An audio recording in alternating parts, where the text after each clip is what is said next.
Hello everyone, my name is Maureen Joy Fampulme, and in this video I will be discussing about Japanese writing system. Japanese writing system has three types of characters. These are Hiragana, Katakana, and Kanji.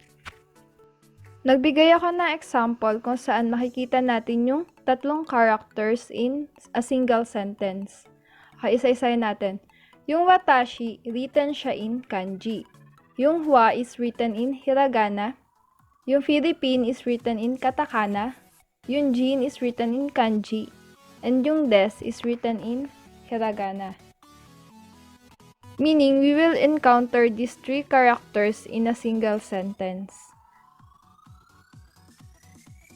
I will be discussing about kanji or Chinese character.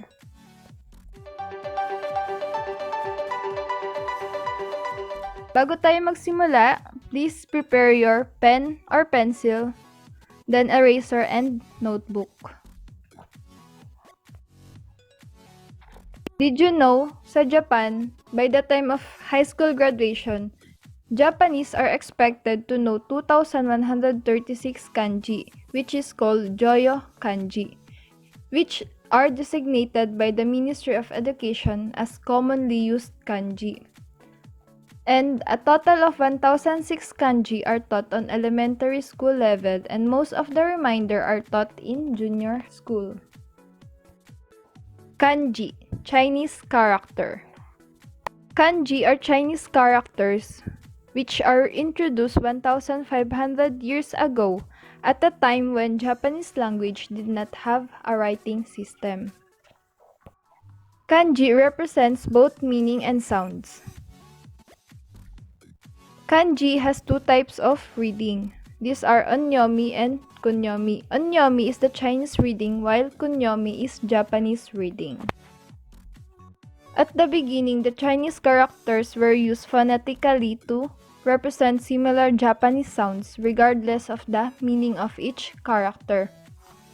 Meaning, nakadepende sa sound. For example, yung yama.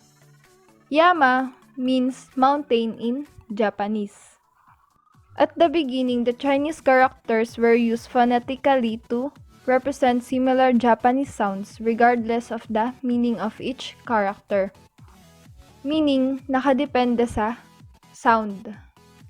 For example, yung yama. Yama means mountain in Japanese. Sinusulat siya gamit yung kanjing ito. Kasi itong mga kanjing ito, ang Chinese pronunciation sa kanya is yama. Pero yung meaning ng kanjing ito is not related at all sa mountain. Yun yung tinatawag natin na onyomi. Kasi yung on doon sa onyomi na yun is sounds. And tulad nga ng nandito, nakabase sila sa sound. Next is kunyomi. At a later stage, the Chinese characters were used idiographically, regardless of their Chinese pronunciations, to represent Japanese words of the same or related meaning. Meaning, for example, yama came to be written as this kanji, though in Chinese, this kanji is pronounced shan. As I've explained earlier, onyomi is derived from pronunciation used in China. That's why it's called Chinese reading, and it is also based on the sound. In short, this kanji is read as sang in China. However, in kunyomi, which is based in explanation and Japanese reading, this kanji is read as yama. Kanji came to be used to express nouns, main parts of verbs, adjectives, and adverbs. There are 6 ways of classifying kanji.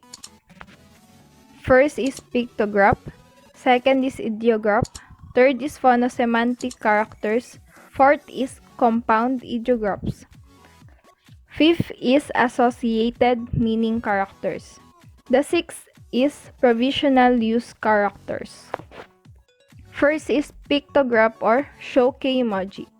This means kanji created from simple illustrations of objects in daily life. For example, our first example is the kanji of mountain. As you've noticed, this kanji is derived from this picture that has 3 peaks. Next is the kanji of sun, which is derived from the picture of a drawing of a sun. Last is the kanji of a hand. It is derived from a drawing of a hand, and it becomes like this. Next is Idograph or shijimoji. These are the kanji created to indicate abstract concepts. In our example, the dot is above the horizontal line, and it became like this, so this means up or on. Our next example is the dot is below the horizontal line, and it became like this kanji, so this means under or below. Our next example is the 3 horizontal lines that became like this kanji, and this means number 3. Next is phonosemantic characters or keisei-moji. These are the kanji created by combining an element expressing the meaning and an element expressing the sound. For example, the meaning of this kanji is heart, and it is added to the sound of this kanji, and it becomes like this kanji. The pronunciation for this kanji is hi, and this means sorrow or sad. Next, this kanji means gold or metal, and the sound it makes is do.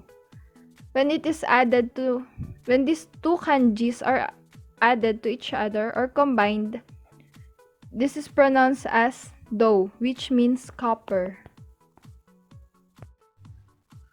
Next one is compound idiographs or kai-moji. These are the kanji created by combining 2 or more kanji. The compound kanji is related to the meaning of the original kanji, but the sound has nothing to do with the original ones. Our first example is a kanji of a sun and a kanji of a moon. Combine them together, it means bright or akaruy. The second example is a kanji of a person and the kanji of a tree. Combine them together and it becomes Torres or Yasumu. The next one is true associated meaning characters or called tenchu. Kanji used to express words related to or associated with a kanji's core meaning. For example, the kanji of beauty, virtue, and goodness becomes konomu, which means to like. Next is the kanji of music. When it becomes tanoshimu, it means to enjoy. Alright, next is provisional use characters. Kasha. These are the kanji used for phonetic purpose only with no regards for their meaning. Meaning, yung sounds lang yung kailangan. Yung purpose lang niya is for sounds.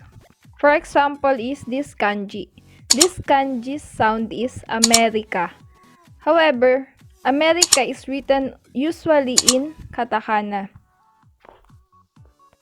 Once again, I am Maureen Joy from Pullman. Thank you for watching this video.